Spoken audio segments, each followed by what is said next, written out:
안녕하십니까. 저는 KB국민은행의 부동산 수석 전문위원 박원갑입니다.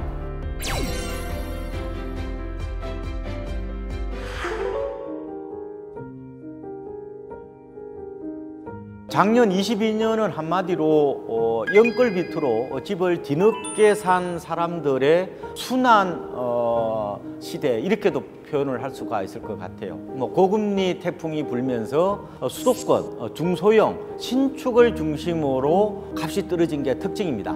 시장의 주축이 베이비부머에서 MZ세대로 바뀌었기 때문에 그 양상도 달라진다. 시장의 핵심 세력이 달라지면은 부동산 시장 흐름도 변화한다는 것을 여실히 보여주는 한 해였다. 이렇게 정리를 할 수 있겠습니다.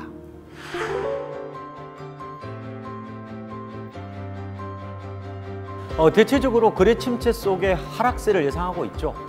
우리나라에서 가장 큰 연구기관이 한국건설산업연구원인데 전국적으로 한 2.5% 정도 하락, 그리고 대한건설정책연구원은 한 3에서 한 4% 정도 하락, 그리고 주택산업연구원 역시 전국적으로 한 3 내지 한 4% 정도 떨어질 것으로 예상을 하고 있고요.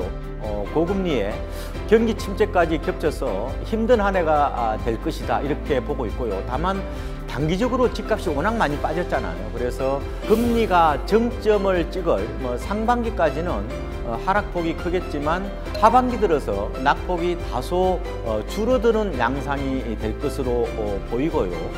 경제는 양면이잖아요. 그래서 새해는 누군가에는 고난의 한 해가 되겠지만 또 누군가에는 기회가 되는 한 해가 될 수도 있을 것으로 생각이 됩니다.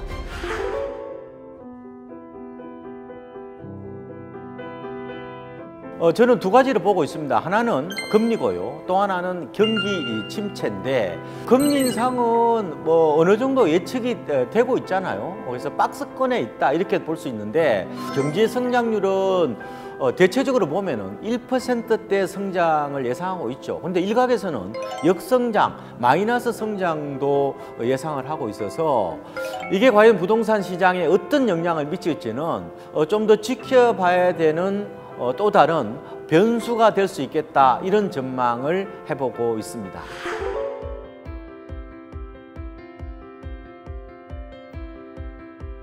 새해에는 공급 부족 이런 얘기는 별로 안 나올 것 같습니다. 새해 전국 아파트 입주 물량이 33만 가구 정도가 되는데 10년 평균치보다는 한 1.5% 정도 늘어난 겁니다. 큰 변동이 없다, 이렇게 보시면 될 것 같고, 오히려 지금은 고금리 태풍에다가 이런 경기 침체로 워낙 심리가 위축이 되어 있다, 이렇게 보는데, 그래서 지금은 주택시장 내부 변수보다는 금리나 아니면은 이런 거시경제, 이런 외부 변수가 더 큰 영향을 미치는 구조다, 이렇게 보시면 될 것 같습니다. 지금 전세나 매매나 동조화하고 있다, 같이 움직인다, 이렇게 보시면 됩니다. 왜 그러느냐? 과거에는 전세를 구할 때 대출을 내지 않았거든요. 근데 요새는 대부분이 대출을 내지 않습니까? 그러면 금리가 올라가면은 전세 대출 금리 부담이 더 커진다는 거고, 당연히 전세 수요도 줄 수밖에 없는 거죠. 당연히 그렇게 되면은 세입자 주도로 월세화 현상이 좀 더 가속화될 가능성이 있다, 이렇게 보고 있고요. 다만 이번 하락장에서 보면은 전세가 비율, 그러니까 매매가 대비 전세가 비율이 과거보다 높습니다. 2008년 글로벌 금융 위기라든지 2012년 하우스푸어 당시보다 훨씬 더 높기 때문에 자칫 이제 깡통 전세가 크게 늘어날 가능성이 있다. 전세가 비율이 높다는 것은 세입자 입장에서는 집주인한테 돈을 더 많이 빌려줬다는 것을 의미하거든요. 그러면은 깡통 주택뿐만 아니라 깡통 전세까지 동시다발적으로 발생할 가능성이, 그런 위험성이 커지는 해가 되지 않을까, 이렇게 예상을 해보고 있습니다.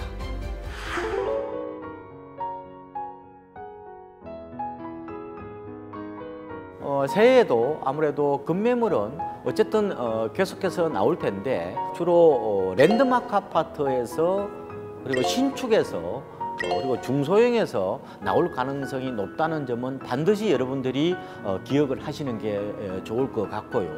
그리고 급매물 요새 보면은 집주인들이 반대 때문에 중개업소에 계시는 사장님들이 인터넷이나 모바일에 잘 못 올린다고 그래요. 과거에 주로 다리품을 많이 팔아라 이런 얘기를 했잖아요. 내가 중개업소에 이 정도 가격이면 사겠다라고 제의를 하는 거죠. 다리품의 철학이 굉장히 싸게 내 집 마련을 하는 유효한 방법일 수 있다, 이런 말씀을 꼭 좀 드리고 싶습니다.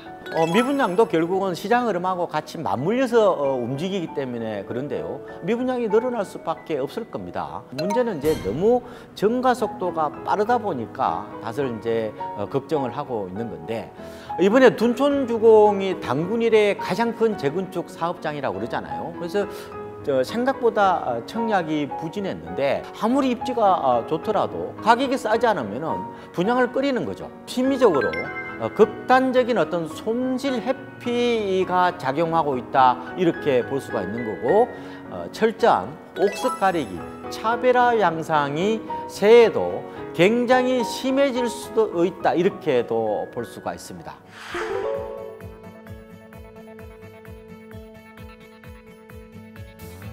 제가 두 가지 정도 요약해서 말씀을 드릴게요. 이제 타이밍을 잰다는 것은 전망하는 거거든요. 근데 전망은 잘 안 맞습니다. 전망보다는 대응이잖아요. 그래서 1년 단위로 전망을 해서 대응하는 어떤 그런 전략이 훨씬 더 지혜로울 수 있다는 말씀을 드리고, 두 번째는 타이밍과 프라이스, 가격을 동시에 보는 어떤 지혜가 필요하다는 거예요. 항상 여러분들이 생각해야 될 거는 바로 싸게 사는 거. 첫 번째도 싸게 사라, 두 번째도 싸게 사라, 세 번째도 싸게 사라. 타이밍은 어느 정도만 좀 이렇게 맞추시고, 그보다 더 중요한 것은 바로 가격이다.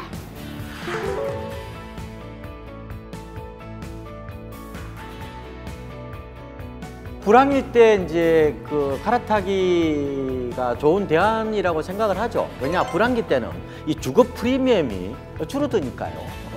근데 이번 장세는 조금 다를 수가 있어요. 왜냐하면은 집값 하락이 주로 상급지보다 중하급지에서 시작이 됐고 더 많이 빠졌습니다. 내 집을 싸게 팔고 더 비싸게 사야 되는 상황이 생길 수가 있다는 거예요. 다만 뭐 같은 동네에서 갈아타는 거는 별로 관계없다는 생각이 들고요. 상급지라고 하더라도 주로 랜드마크 아파트, 주로 대단지에서는 아무리 불황이라도 한두 개는 거래가 됩니다. 그 급급 매물 중심으로 거래가 될 텐데, 그 급급 매물이 다른 매물에 영향을 연쇄적으로 주는 구조예요. 어떻게 보면 시세가 포착이 된다고도 볼 수가 있죠. 그러니까 대단지, 랜드마크 아파트, 그리고 신축, 중소형을 중심으로 좀 갈아타시기를 하는 거, 이거는 좋은 대안이 될 수가 있다.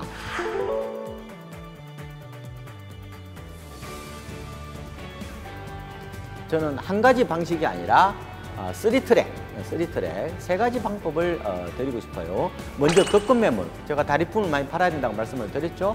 그다음에 분양시장도 많이 나올 겁니다. 뭐 그쪽으로 도전하셔도 되고, 법원 경매에도 아마 새해 특히 아마 하반기로 가면 갈수록 매물이 좀 나올 것 같습니다. 하반기, 특히 중하반기로 넘어갈수록 나올 텐데 그쪽으로 도전을 해보셔도 될 것 같고요. 시장의 위험을 가장 회피하는 방법은 싸게 사는 겁니다. 새해에는 그렇게 V자형 반등이 어렵다고 봅니다. 경기 침체도 맞물려 있고요. 그리고 고금리가 갑작스럽게 저금리로 가기는 어려운 구조입니다. 이런 상황에서는 시간을 두고 바닥을 확인하고 천천히 매입해도 늦지 않을 것 같다. 통계보다는 현장에 답이 있다는 것을 여러분들이 꼭 좀 명심을 하셨으면 좋겠다. 시장 흐름이 좀 수시로 달라질 수 있으니까 빨리빨리 좀 파악하는 것도 집을 싸게 장만할 수 있는 포인트가 될 수가 있겠다, 이런 말씀을 꼭 좀 드리겠습니다.